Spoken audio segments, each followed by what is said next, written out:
le russe Vladimir Poutine et le nord-coréen Kim Jong-un. Un match fait en enfer.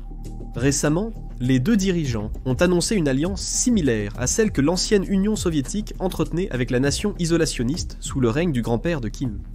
Cette promesse de collaboration a envoyé des ondes de choc à travers le monde, mais finalement cette alliance pourrait faire beaucoup plus de mal que de bien aux deux côtés.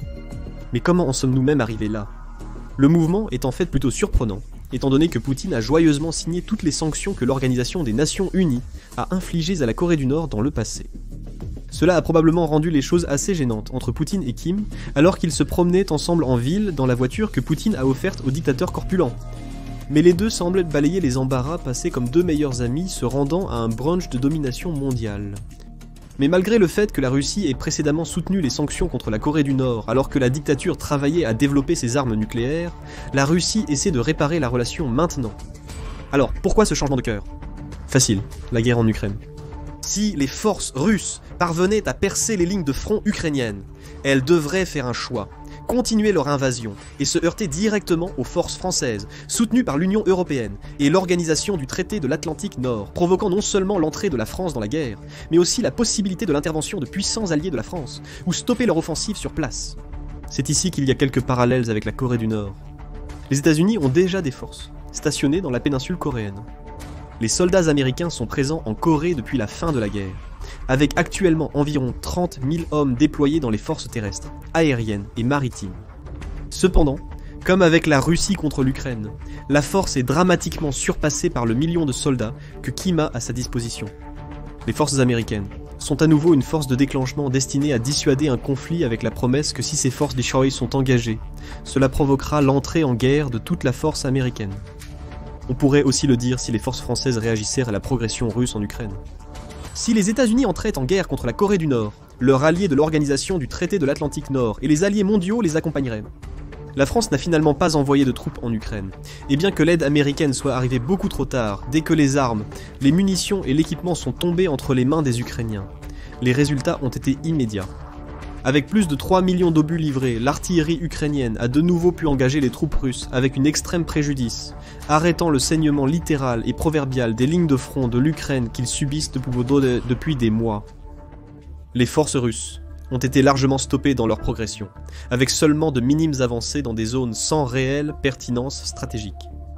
Les problèmes de Poutine pourraient continuer car toute l'aide des Américains n'a pas été livrée. Un tel énorme paquet d'aide prendra du temps à mobiliser entièrement, et à arriver au front. Donc ce à quoi la Russie a dû faire face n'est qu'une fraction de ce qui arrive. Ajoutant au malheur de Poutine, d'énormes nouveaux paquets d'aide de l'Union européenne soutiennent l'aide américaine à l'Ukraine. Et puis il y a la récente initiative visant à utiliser les fonds russes gelés pour financer directement l'Ukraine, créant une sorte de scénario « Pourquoi vous frappez vous-même » pour la Fédération russe.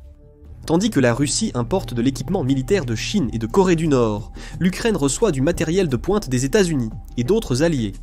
La disparité de qualité entre les armes occidentales et celle que la Russie reçoit de ses soi-disant alliés est significative.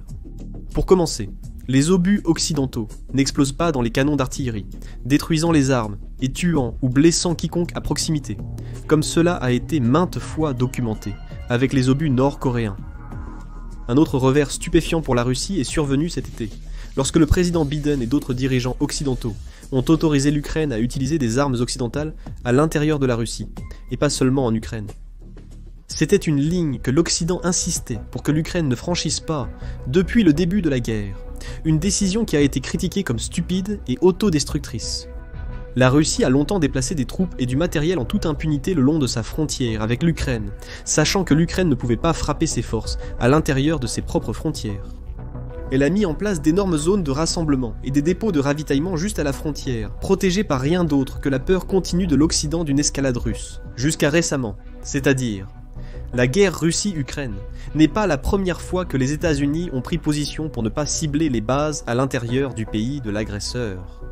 Certains, au sein des communautés de défense et de renseignement américaines, ont soutenu que, dans le cas d'une guerre avec la Chine, l'armée américaine ne devrait pas frapper les bases à l'intérieur de la Chine, apparemment par peur d'une escalade. Ceci, malgré le fait que la Chine frappe probablement bien plus que les États-Unis. La Chine pourrait cibler les navires en mer de Chine méridionale et les bases américaines du Pacifique en cas de guerre. D'autres experts et analystes ont réagi, notant que tant que l'ennemi peut continuer à reconstituer ses forces et à organiser la logistique en toute sécurité, la victoire est quasiment impossible. Ils affirment donc que pour vaincre rapidement la Chine, les forces CARPS américaines doivent donc pouvoir cibler l'intérieur du pays avec des armes à longue portée et des frappes aériennes. Retour en Ukraine.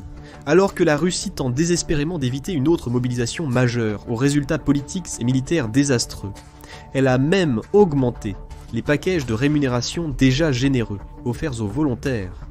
Ces packages de rémunération ont été particulièrement attractifs pour les minorités ethniques à l'intérieur de la Russie, comme les Tchétchènes, les Avars et les Tartares, qui pourraient gagner beaucoup plus en une seule année en tant que soldats que dans d'autres emplois. Mais les populations de minorités ethniques, de Russes ruraux et d'hommes en âge de servir qui ne se sont pas déjà portés volontaires diminuent, et la pression pour recruter dans des villes russes cosmopolites comme Moscou et Novosibirsk augmente. Ces centres de pouvoir et de culture russe ont été volontairement laissés en grande partie tranquilles jusqu'à présent. Après tout, une mère en deuil de Moscou, dont le fils vient d'être transformé en brume de sang par un système de roquettes, d'artillerie à haute mobilité, peut causer autant de problèmes qu'un agriculteur de Gorbatchevka. Une autre source de main-d'œuvre se tarit également pour la Russie, les détenus de prison. En reprenant le tour de passe-passe des tristement célèbres mercenaires du groupe Wagner, l'armée russe a misé à fond sur le recrutement de condamnés, qui se voyaient ensuite confier les assauts, les plus dangereux, destinés à affaiblir les défenses ukrainiennes, ou à les fixer afin que les unités régulières russes puissent terminer le travail. La tactique était sadiquement efficace, et le nombre de victimes parmi les prisonniers est extrêmement élevé, tuant ainsi 2 oiseaux d'une pierre, comme le verrait la Russie. Cependant, avec l'épuisement des prisonniers, la Russie a commencé à recruter des prisonnières pour le front, selon les témoignages de soldats russes capturés par l'Ukraine. Et voici pourquoi Poutine s'est récemment rapproché de Kim. Car il n'a pas seulement besoin d'armes nord-coréennes, il a besoin de mains pour mettre les armes dedans. Il a longtemps été spéculé que la Corée du Nord pourrait envoyer des troupes de combat en Ukraine, et avec une armée qui comprendrait 1,3 million de soldats, un pourcentage de femmes nord-coréennes sont tenues de servir 7 ans, et tous les hommes nord-coréens sont conscrits pour 10 ans. Un afflux de soldats nord-coréens pourrait affecter significativement les lignes de front. Certains ont même avancé que la seule option restante pour l'organisation du traité de l'Atlantique Nord serait d'envoyer ses propres troupes de combat. Cependant, cela ne semble pas être le cas pour l'instant, malgré l'offre apparente de Kim Jong-un à Poutine lors de sa visite. Il a été largement et rapporté en juin 2024 que la Corée du Nord enverrait des ingénieurs et des troupes de construction plutôt que des soldats en Ukraine pour travailler dans les territoires occupés, où la Russie a un grand besoin de renforcer l'infrastructure. Ces troupes pourraient également être utilisées pour construire des fortifications militaires pour l'armée russe, libérant ainsi de grandes quantités de main-d'œuvre russe et rendant une contre-attaque ukrainienne plus difficile à l'avenir. Cependant, il n'y a aucune indication lors de la sortie initiale de cette vidéo que la Corée du Nord enverrait réellement des troupes, des soldats ou autres. Nous savons déjà que la Corée du Nord a été un fervent soutien de la guerre de la Russie. Elle a été parmi les premières à reconnaître les territoires occupés comme la Crimée, et ceux aux frontières que la Russie détient actuellement, comme faisant partie de la Russie. Et on estime que la nation a envoyé 7000 wagons de chemin de fer, remplis de fournitures et de matières premières, pour soutenir la guerre de la Russie. Kim voit probablement l'entrée des troupes nord-coréennes dans la guerre comme un point positif.